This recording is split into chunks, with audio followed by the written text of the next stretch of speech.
Hey guys, I'm finally back on my sports page. I know it's been a long time, and the last several videos that I put out, when I did put out videos, were me opening baseball cards.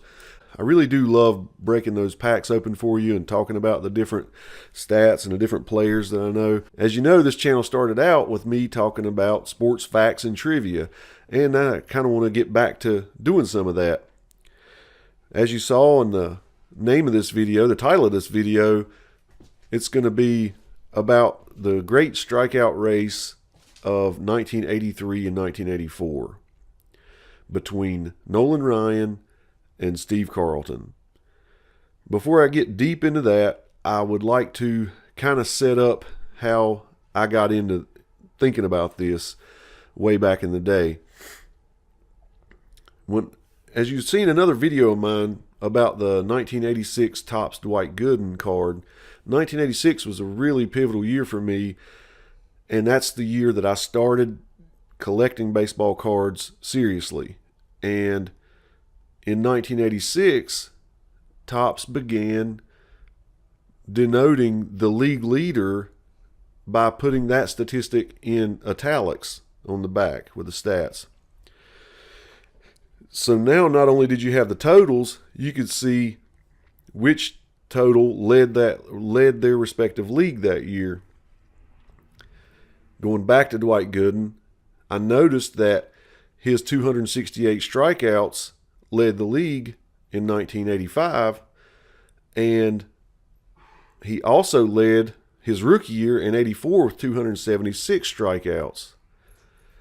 So as I went through my cards and started looking for, now not only looking at the stats, I was looking for the italics, I saw a guy named Steve Carlton, who had led the league, he led the majors. In 83, he had 275 strikeouts. In 82, he had 286 strikeouts. Now in 81, it was a strike-shortened season. He didn't lead the league. He was runner-up to Fernando Valenzuela. He had 179. Fernando had 180. But the year before that, in 1980, he had 286 strikeouts again. So the early part of the 80s was dominated by Steve Carlton's, as far as, being the best strikeout pitcher in baseball. When you looked at Steve Carlton's totals, you saw he was really high in strikeouts, and as I was sorting out everybody, I found Nolan Ryan. And right away, I fell in love with Nolan Ryan's statistics because I was always partial to strikeout pitchers. And on the back of Nolan Ryan's 1986 Topps card, I saw italics all over the place in the strikeout column when he was with the Angels in the 70s. So then I started doing some research, whether it be at the library or just by talking to people. And I found out that those were the two most prolific strikeout pitchers of all time. So what I want to do is take you back to 1983, the beginning of the 1983 season, when Walter Johnson was still the all-time strikeout leader, and he had some people bearing down on him. As the 1983 season opened, you had 7 members of the 3,000 strikeout club. At the time, Walter Johnson was at the top of the list with 3,508 strikeouts.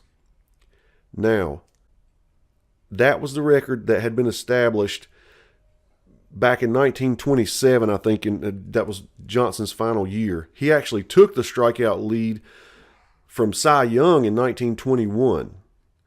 I think Cy Young had 2,800 strikeouts, 2,850, something like that.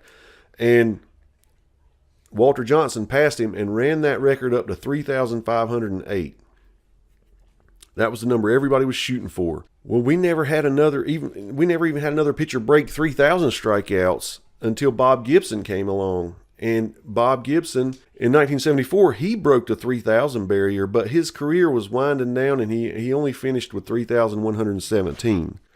So then in 1978, you had Gaylord Perry. He broke the 3,000 plateau. In 1980, Nolan Ryan did it. And then followed by, I think, Tom Seaver, then Steve Carlton. But Seaver was petering off too.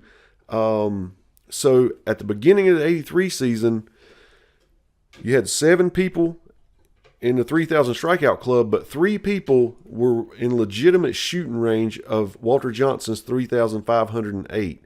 That was Nolan Ryan, Gaylord Perry, and Steve Carlton. Ryan was 15 strikeouts behind Walter Johnson. Gaylord Perry was 57 strikeouts behind Walter Johnson. And Steve Carlton was 75 strikeouts behind Walter Johnson. Well, if Nolan Ryan was only 15 strikeouts behind him, then you know early in the season he's going to catch Johnson, and he did, and it was in April. So April 27th of 1983, Nolan Ryan breaks Walter Johnson's record and strikes out his 3,509th victim when he was pitching against the Expos. Since Nolan Ryan broke that record, the Elias Sports Bureau has gone back, recalculated stats by looking at old box scores and everything, and they have actually bumped Walter Johnson's strikeout total to 3,509.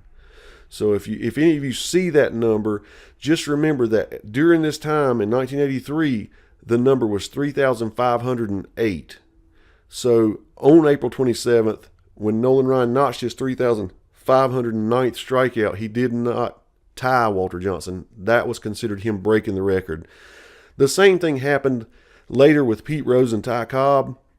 Ty Cobb's hit total was always looked at as 4,191 hits, and Pete Rose got a hit off of Eric Shaw of the Padres for his 4,192nd hit. It was a big to-do.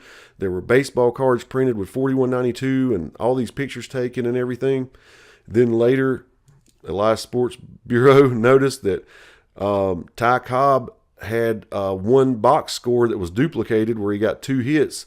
And so they took that away. So now if you look in the books, Ty Cobb's hit total stands at 4189, not 4191, like it was for years and years up until the 80s. So just remember that. If any of you stats hounds know that Walter Johnson's total is 3509, at this time in 1983, it was 3508. On May 2nd of that year, Nolan strikes out 12 more batters. So he puts the new record at 3521. He doesn't pitch again until June the 7th. He had an injury, and during that time, Steve Carlton went on a tear. And on May 20th of 1983, Steve Carlton, he passes Walter Johnson. On June 1st, he strikes out 7 and moves to 3,520, and at this point, he's only 1 behind Nolan Ryan. On June the 7th, which was the day that I said Nolan Ryan came back, Nolan only got 3 strikeouts in that game, but Steve Carlton, he took it. He struck out 7, and he took the all-time lead for the first time, and he ran that total to 35-26. So that was the first time that Steve Carlton took the lead from Nolan Ryan. Between June 7th of 1983 and September of 1984, they would change the lead 19 times and have 2 times when they were tied for the all-time lead.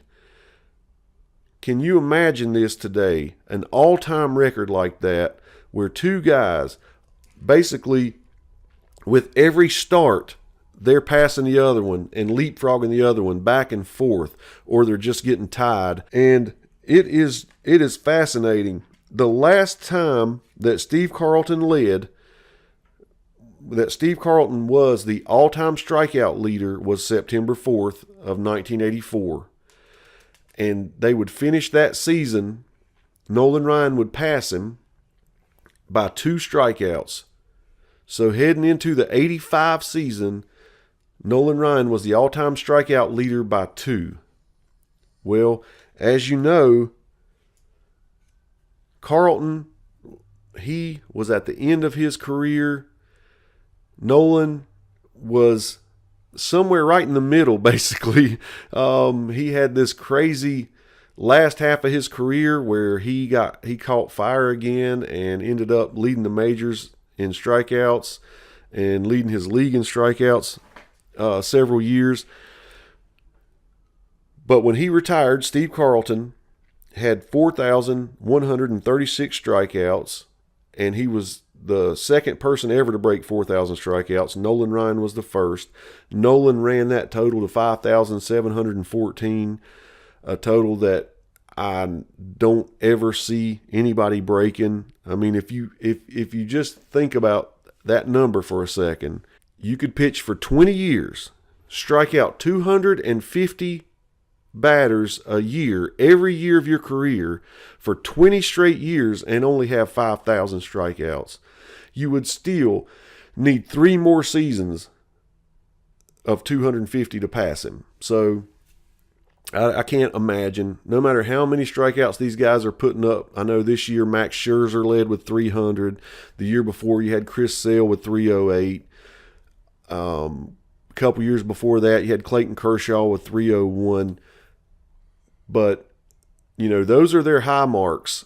And although they are consistently in the high strikeout, at the high 200s, it's just inconceivable to see anybody breaking that record. You can pretty much bank on going to your grave with Nolan Ryan being the all-time strikeout king. To end this video, I would like to point out that Gaylord Perry did pass Walter Johnson in that 83 season. So like I said, we went into that season with 3 people in striking distance, and we ended the 83 season. 3 people did pass him. And Topps put out a card that that said as much. All 3 players broke that long-standing record in the same season. Perry ended up, he only passed it by, 20-some strikeouts. He finished with 35-34 was Perry's final. Along the way, you had Tom Seaver, Don Sutton passing him, Burt Blyleven passed him, and then let's see who else we got. Roger Clemens passed him, Randy Johnson passed him, but I think Walter's still up there, about 9th place probably all time in strikeouts. It's still an amazing feat. His 35.09 is still an amazing feat. We got CC Sabathia next year. I think he needs 13 strikeouts to become the 17th member of the 3,000 strikeout club, and he's at the end of his career for sure. So big props to Walter Johnson for having such a incredible record, and it's standing the test of time. But in this video, I just wanted to focus on that amazing race. 19 lead changes and 2 ties over the course of 2 seasons. Unprecedented in sports. I remember when I was young and you had Walter Payton and Franco Harris within striking distance of Jim Brown's rushing record. That was a pretty big deal. But for something this big and important to baseball fans, it's hard to imagine having something else come along like that when you're talking about a lifetime total being broken. So that's it for this video. I hope you liked it, and be on the lookout. I'm kind of rejuvenated and I have a new focus, and I'll be putting out more videos with more frequency. Glad to be back. Until next time, take them easy.